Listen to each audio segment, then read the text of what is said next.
ฮัลโหลสบายดีอาจารย์สวัสดีจ้าFCจากสปปลาวเด้อที่เราอยู่ลาวหรืออยู่กรุงเทพพอดีกำลังข้ามมาเมื่อวานเจ้าอ๋อเราอยู่ชายแดนใช่ไหมอยู่กรุงเทพเจ้า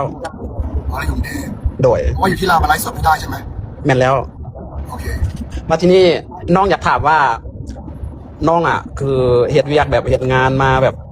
ตั้งแต่อย่างน้อยๆแบบคือทุกอย่างก็คือแบบให้ครอบครัวแบบทั้งที่แบบว่าพ่อแม่พี่น้องเขาแบบบริหารเฮาเพราะว่าหนึ่งเฮาแบบเป็นคนแบบเพศที่สามเป็นเกย์จังซี่แบบครอบครัวก็จะบ่ค่อยมากเพราะว่าครอบครัวค่อนข้างแบบเคร่งครัดเพราะว่าครอบครัวเป็นคนแบบชาวเวียดนามมาที่นี่แบบพอเฮาแบบออกมาแล้วก็ออกมาเห็นเวียกแบบ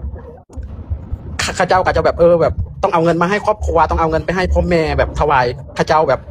ตลอดระยะเวลาแบบจนเจ้าของอายุ41แล้วตอนนี้แบบรู้สึกว่าถ้าวันหนึ่งแบบว่าเขาให้ที่ผ่านมาเขารู้สึกว่าน้องให้เขาทุกอย่างทั้งซื้อรถทั้งเฮ็ดเทือนทั้งแบบเงินทองแบบก็คือให้ข้าเจ้าหมดแต่พอมาซุมื้อนี้แบบน้องคิดว่าน้องต้องเลือกทางของตัวเองแบบว่าน้องอยากมีชีวิตเป็นของตัวเองถ้าน้องแบบเหตุแบบนี้แล้วน้องบ่ได้ให้เขาน้องอาจจะให้เขาเจ้าน้อยลงจากที่เคยให้เขาเจ้า100%อาจจะแบบ50%แบบมันจะเป็นแบบมันจะบาปต่อพ่อแม่หรือบ่เราให้น้อยลงเพราะอะไรเพราะเราลำบากขึ้นหรืออะไรมันรู้สึกว่าเพราะตอนนี้น้องก็บ่ได้อีกอย่างเพราะที่ผ่านมาน้องก็ให้เขาทุกอย่างให้เขาตลอดได้10ให้ข้าเจ้า10ได้20ให้ข้าเจ้า20คือข้าเจ้าบ่เคยหวังว่า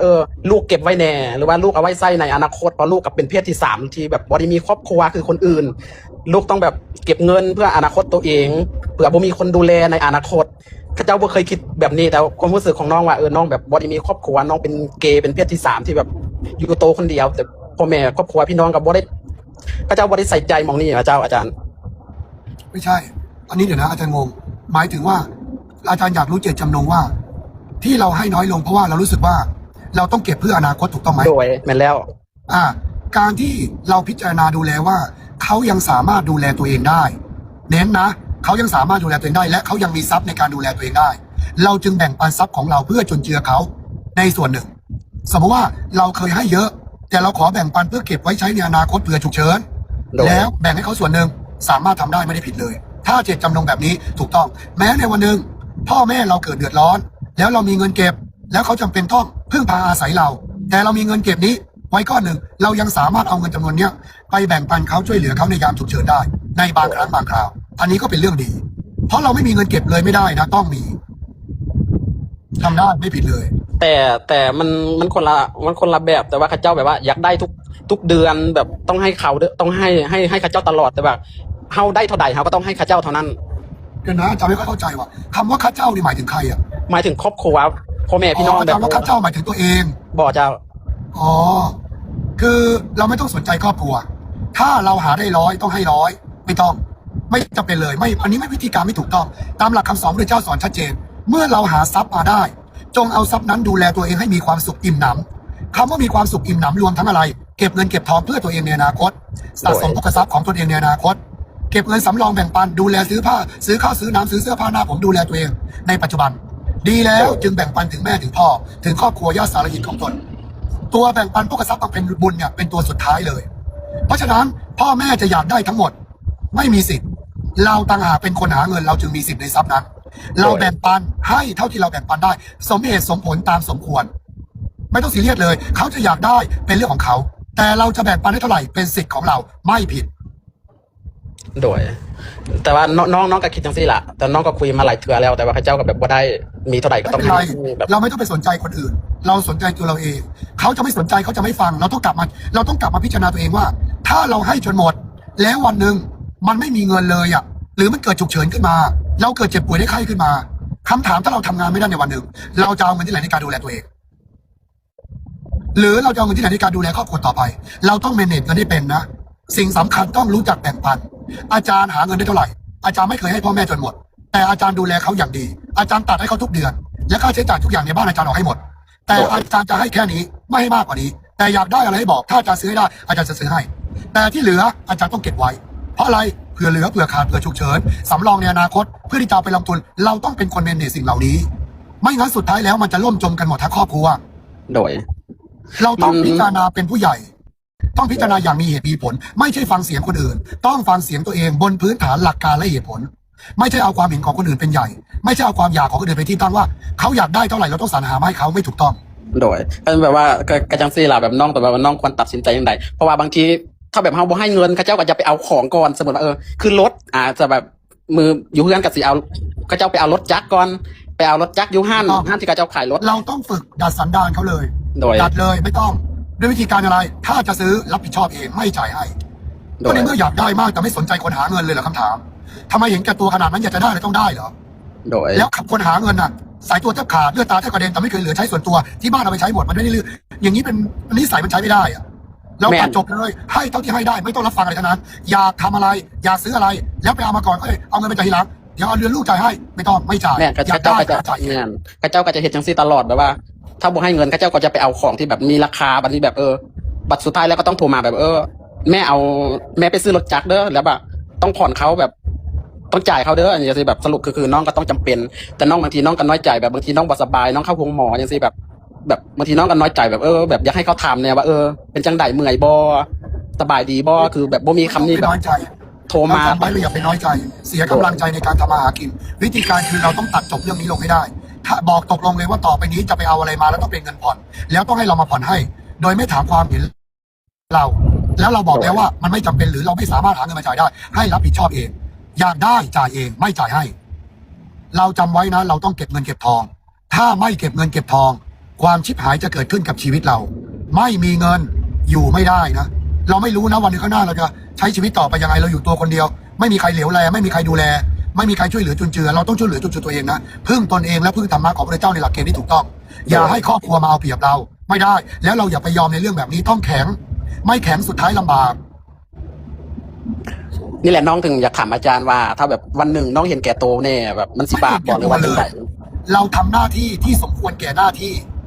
ไม่ผิดเลยเพราะเราไม่ได้ทิ้งหน้าที่นี่เรายังทำหน้าที่ในหน้าที่ที่เราควรจะทำอยู่เราไม่ได้ไปทอดทิ้งธุระนี่เปล่าแต่เราแค่อะไรเราต้องบอกเขาว่าอันนี้ควรทำไม่ควรทำและเขาต้องรู้ด้วยว่านี้ควรทำไม่ควรทำไม่ใช่ว่าลูกจะหาเงินให้ตัวเองได้ทุกเรื่องทุกบาททุกสตางค์เลือดตาแทบกระเด็นนี่เป็นหรือเปล่าก็ไม่รู้ลำบากบางคนถ้าเป็นจะตายก็ไม่รู้ตัวเราเองจะเป็นคนรู้ดังนั้นเราต้องจัดการตัวเอ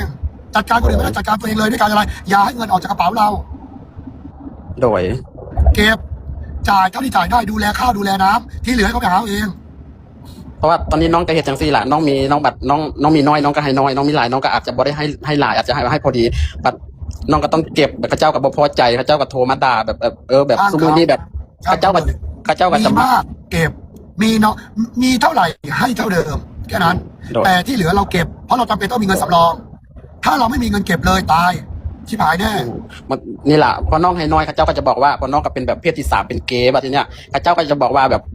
คำหยาบคายแบบว่าติดผู้ชายแบบคือแบบเลือกผู้ชายแบบบอกทั้งที่น้องบ่ได้เป็นคนจังสั้นเลยแต่แบบครอบครัวเฮาแบบเขาคือคิดแบบนี้แบบดูถูกเฮาว่าติดผู้ชายแบบติดแบบกล้วยอย่างนี้แบบจนแบบบ่เอาพ่อแม่บ่เอาครอบครัวน้องก็เลยแบบน้อยใจแบบเขาแบบครอบครัวเฮาแบบพระเจ้าคือมองเฮาแบบนี้แบบแนมเฮาบ่ดีแม่ถ้ากูแบบเจอครอบครัวแบบนี้นะแล้วเป็นลูกศิษย์กูแล้วกูจะด่าให้กระเจิงเลยเพราะว่าน้องเนี่ยถือน้องเนี่ยถือพ่อแม่แบบรังเกียจแบบเขาเจ้าบ่มักเพราะว่าเป็นคนเวียดนามเขาเจ้าก็ที่อพยพมาอยู่ลาวแล้วเขาเจ้าก็ค่อนข้างแบบบ่มักเพศที่3แบบบ่มักเกย์กับเทยที่แบบบางทีพ่อแม่ก็ตีพ่อแม่ก็เหยียบที่น้องหนีมาอยู่ประเทศไทยตั้งแต่อายุ13นี่อันนี้น้องหนีน้องบ่ได้ติดต่อพ่อแม่ประมาณ5ปีแล้วน้องก็มาเพิ่งมาติดต่อพ่อแม่เมื่อ10 ปีที่แล้วนี่แหละน้องเพราะว่ารู้สึกแบบตกเจ้าของกับใจบ่แข็งพอที่จะทิ่มพ่อแม่ก็อยู่เฮือนก็ลำบากเฮือนสิอยู่กับบ่มีดินสิอยู่กับบ่มีลูกก็ต้องจำใจแบบช่วยเหลือเขาแบบสุดท้ายน้องก็ต้องใจอ่อนให้ครอบครัวตลอดระยะเวลามา20 ปีเราทำดีถูกต้องแล้วดูแลแม่พ่อถูกต้องแล้วแต่เราต้องรู้จักพอประมาณในการดูแล